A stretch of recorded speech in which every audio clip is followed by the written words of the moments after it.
ang basura po talaga ay napakatagal na nito, no?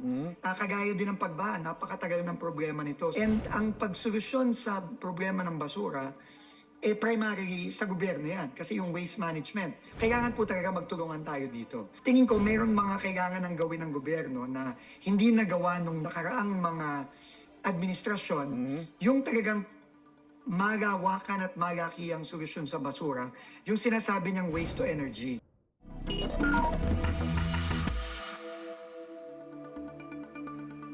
Pilipinas, gising na sa nagdaang bagyo at hagupit ng habagat.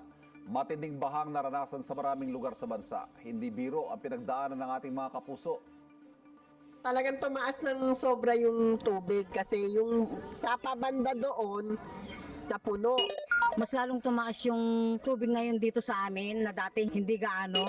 Malaking problema ito sa nangyaring pagbagawa ng maraming pinsala. Wala akong masasabi, palpak. Kailangan masolusyonan itong pagbaba dahil sa gawa ng barado itong namin dito. At saka wala naman agad-agad kumikilos. Yan ang ating pag-uusapan, lilinawin at hihimayin. On record sa unang hearing. At ngayong umaga, mga kapanayan po natin, Department of Public Works and Highways Secretary Vince Dizon. Sec Vince, good morning. Welcome sa On Record. Good morning, magandang umaga po, Ivan. Secretary, we are on record now. Sa nakikita po natin, based on the statements from you, the MMDA, and even the President himself, ang sinasabi po may mga pagbaha, pero may improvement naman. Tama po ba? And tell us about your general assessment of the flooding. Ito po nakaraang weather disturbances. Oo, alam mo, Ivan, no, napakabigat nitong mga dinadaanan natin. No? Nandito ako sa Cebu ngayon at a few weeks ago, grabe din yung dinaanan ng mga kababayan natin dito sa Cebu.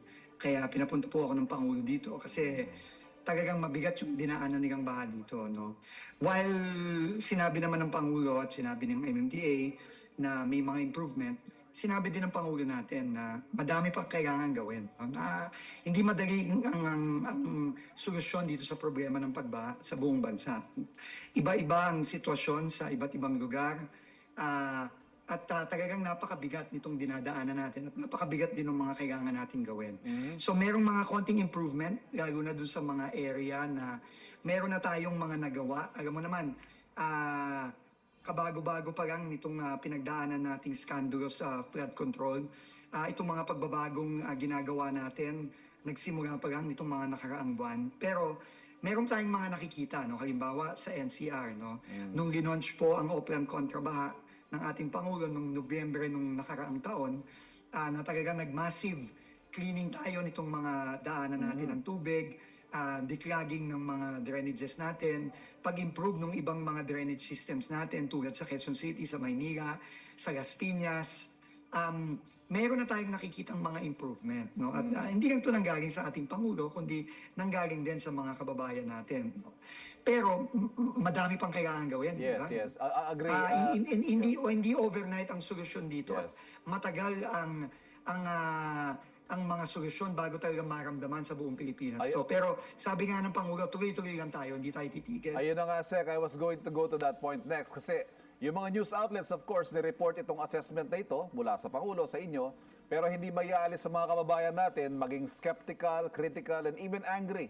Dahil ang sinasabi nila, paano nyo masasabing nag-improve? Binaha pa rin nga kami, mas mataas pa nga, o tinangay pa rin ang bahay namin. How do you respond to these sentiments? Ang respondigan po ng gobyerno, ang respondi namin ay sa trabaho. Hindi po kami hihinto. Nakita niyo naman po ang ating Pangulo. Nandyan siya on the ground. Nandyan po ang mga kawani ng gobyerno on the ground. Wala po tayong tigil. No? Talaga tayo hindi hihinto habang tayo nandito. Talagang lahat ng kayang gawin ay gagawin po natin para kahit paano maibsan po ang hirap ng mga kababayan natin. So linawin lang po natin, we are not in any way claiming na wala ng baha o nag-improve ng malaki ang baha. May konti improvement, but much more. Opo, nandito lang po ako sa Cebu. No? Kung maririnig nyo lang po yung hirap na dinaanan ng mga kababayan natin dito, yung mga sinabi nila sa akin, talaga pong dudugo po ang puso ninyo. Yes. Pero ang response lang po ng gobyerno doon, wala po tayong tigil sa pagtatrabaho at paghanap ng mga solusyon.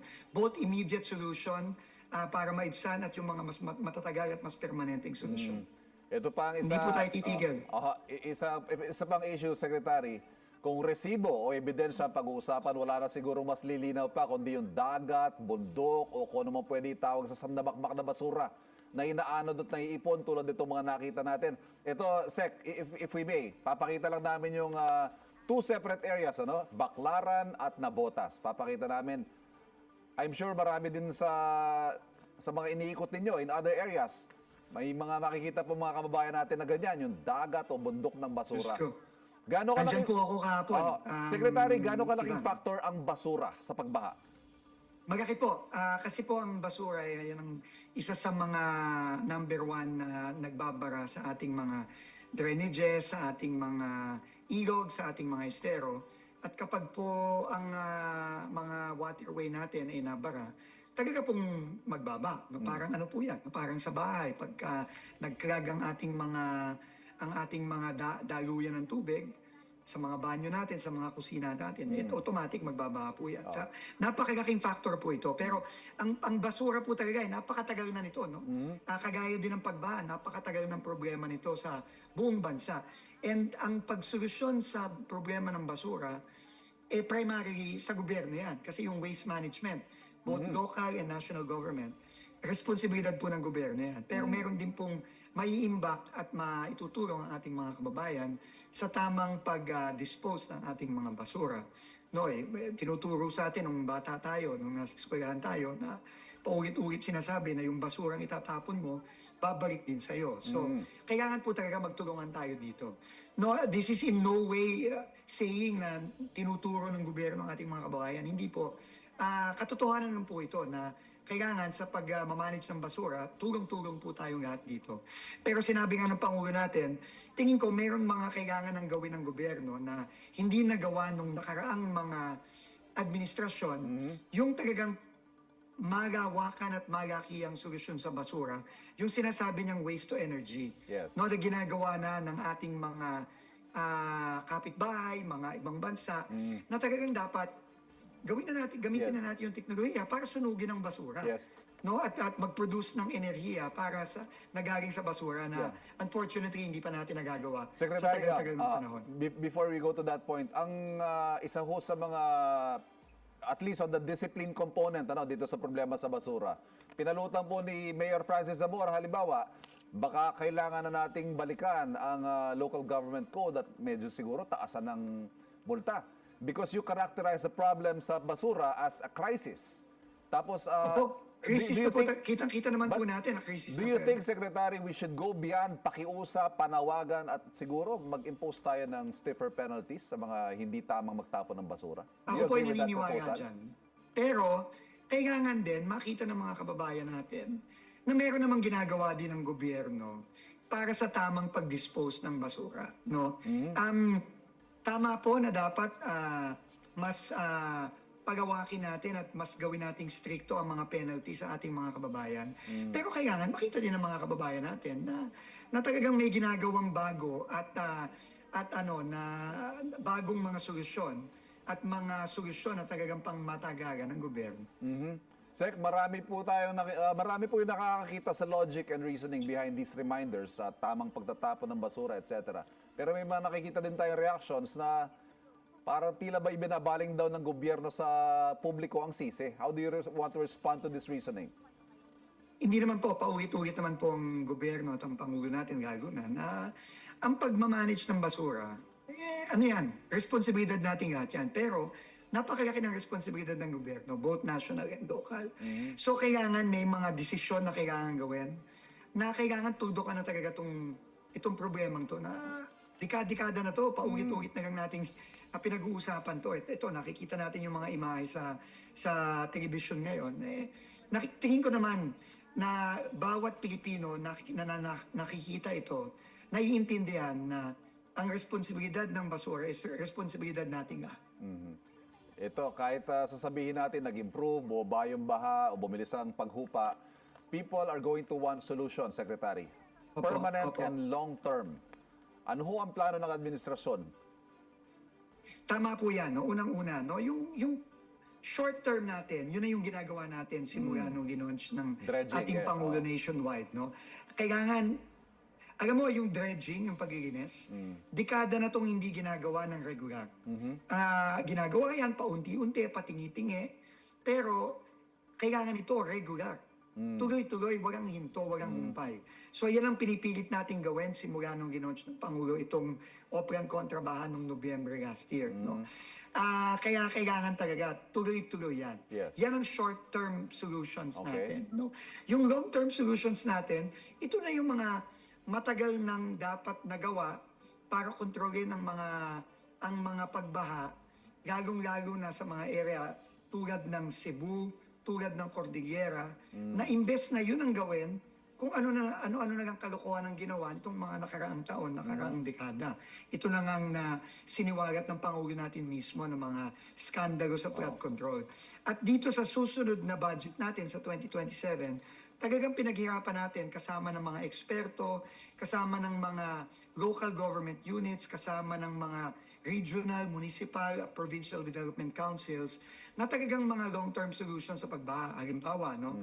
Nandito ako sa Cebu ngayon, yung pong matagal ng mga dapat na ginawa sa mga bundok na paggagawa ng mga dam, na bago pa bumaba ang mga tubig galing sa bundok na sumisira ng mga bahay natin dito sa Cebu, yung mga sumisira sa mga bahay natin sa Davao, yung mga matagal nang hindi ginawang mga paghaharang at pag-retain ng tubig sa mga bundok. Yan ang kailangan nating pagtuunan ng pansin. Yan talaga ang mga long-term solutions natin.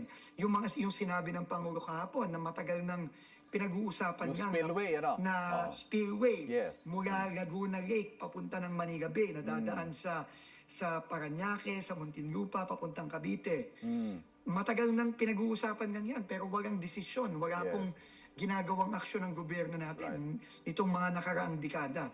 Yun ang mga kailangan nating gawin ngayon. Yes. No? Secretary, So, opo. Yeah. So yun ang mga laman nung budget natin papasok ng 2027 na talagang pinag-aralan na, kinonsulta ang ating mga local government units, ang ating mga probinsya, Yes. para talagang magkaroon na ng pangmatagalan na solusyon sa baha. Secretary, nabanggit niyo yung budget. May 107.4 billion for flood control for 2027. Ano?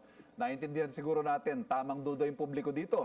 And of Tama course, po. gusto nila finally yung pondong yan, yung 107 billion na yan, magdulot ng ginhawa sa kanila mula sa mga pagbaha.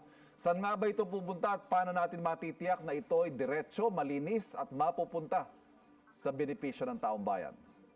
Unang-una po, no, Ivan, na mapapakapansin-pansin na kung ikukumpara natin sa mga dating flood control budget na alam naman natin kung saan na napunta, umaabot ng halos mahigit 300 bilyon yung kada taon yung budget dati ng flood control.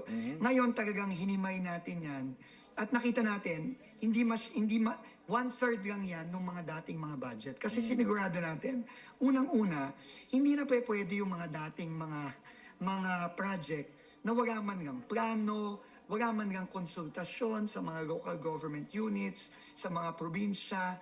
Talagang project title tapos cost lang nung budget ang nakikita natin, ni plano, wala yan.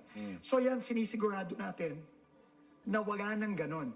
Lahat ng mga project na nandyan, may plano, lahat yan kinonsulta sa ating mga lokal na gobyerno, sa ating mga probinsya, para masigurado na talagang akmayan sa mga pangangailangan ng mga iba't ibang area. At ikalawa, kailangan talaga bantayan na ng maigi yan. No? Talagang yan, babantayan hindi lang ng gobyerno, kundi pati na rin ng mga local government units natin, ng ating mga civil society, mga NGO natin, at babantayan din ng ating mga kababayan. Dahil nga dito sa launch ng Pangulo na Transparency Portal, hindi katulad dati na patago lahat ng ginagawang mga proyekto na nakita naman natin sa Bulacan, sa Mindoro, at iba pang mga lugar. Ngayon, open na yan lahat sa ating mga kababayan, mababantayan yan. So talagang tulong-tulong po tayo dito. At talagang kailangan, talagang hinimay namin isa-isa yan para masigurado na yung mga project natin, yan ang mga kailangan ng ating mga communities, ng ating local governments, ng ating mga probinsya at ng ating mga kababayan. DPWH Secretary Vince Dizon, sir, maraming salamat. Good luck po sa Maraming salamat malaking po. trabaho na Kita kailangan po nyo tayo gawin. mamaya sa Paranaque, Ivan. Thank you po. Ang mga issue pinag-uusapan, lilinawin at hihimayin natin on record sa unang hirit.